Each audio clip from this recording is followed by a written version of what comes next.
All right, here's my closing argument. This tweet was bad for you, Mr. President. Here it is. The summit with Russia was a great success. Nobody thinks that. Except with the real enemy of the people, the fake news media.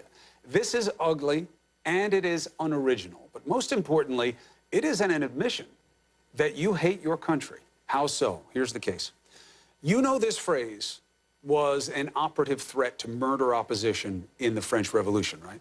You know Khrushchev identified the phrase as part of a campaign to annihilate individuals, literally, who disagreed with the supreme leader. His predecessor, Stalin, used it specifically with artists and thinkers that threatened his narrow views of humanity.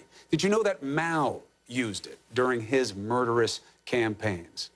America, the country you lead, was formed in defiance of strongmen, bullies, and the idea that might makes right. A free press is a metaphor for what makes America great. So you have now admitted that you are against what we are all about.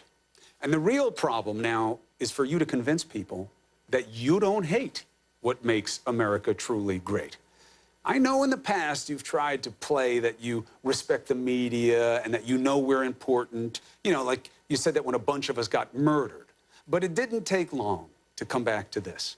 I knew you didn't lower those flags after the Maryland newspaper shooting right away for a reason. Just like you won't really own how Russia did the U.S. dirty in the election. Why? Because you see things through the lens of what is good for you in these matters. So right now, you want people to hate us. But as the old expression goes, you point a finger at someone else, and there are three pointing back at you and a thumb that's kind of nowhere, depending on where you put it. But that's not the point. The point is, to say Putin isn't the enemy, the free press is, doesn't worry me. I know the truth. I've traveled the world, and I know our media is envied, and perhaps the best check against the abuse of power that can lead to a Stalin or a Mao. The real worry should be for you. Do you really think the people will keep a president who hates what their country is all about? That's the closing argument for us. Thank you for watching. A CNN Tonight with Don Lemon starts right now. Do you agree with my argument or no? Good. I'll take a slow clap. Appreciate it. Slow clap. Fade to black. The end. I don't even need to go on. We can just replay. But you will. I will. You're right. But you know what?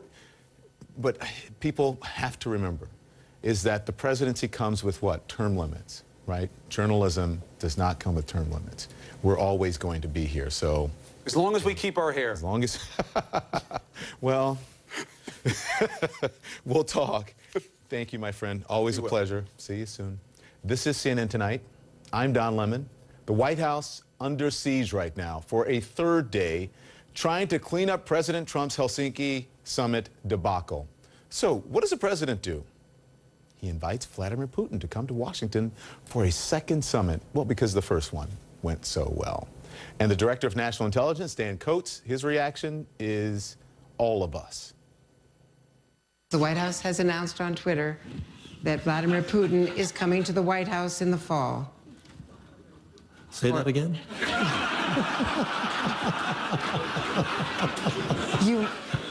Vladimir Putin coming Did I hear you? Did I hear you? Yeah.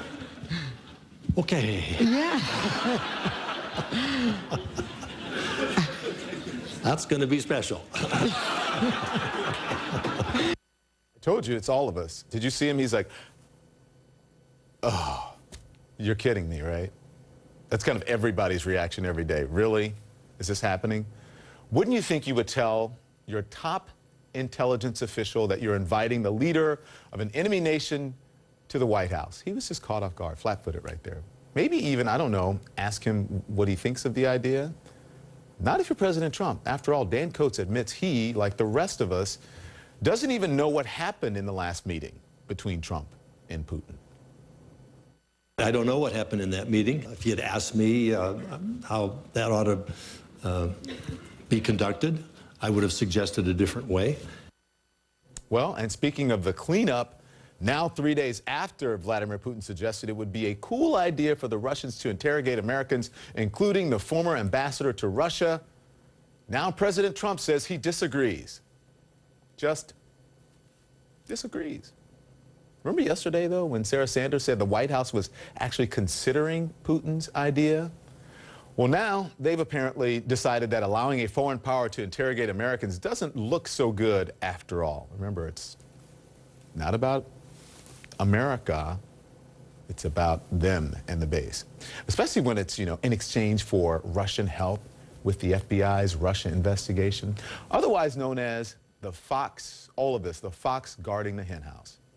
The White House would like you to know that Vladimir Putin's proposal was made in sincerity, because Putin is known for his sincerity. The former Russian ambassador, Michael McFaul, the same ambassador Putin wants to question, tweeting this. He says, "I don't consider it sincerity to falsely accuse U.S. government officials of being criminals." The Senate apparently agrees with him, voting 98-0 today to reject sending Americans to Moscow to be interrogated by Putin. The through line in all of this, it's Russia. President of the United States meeting behind closed doors with Vladimir Putin, keeping what was discussed a secret, even from his own top intelligence chief, giving serious consideration to handing over Americans to be questioned by Putin in exchange for his help with the investigation, and inviting Putin to the White House. The White House.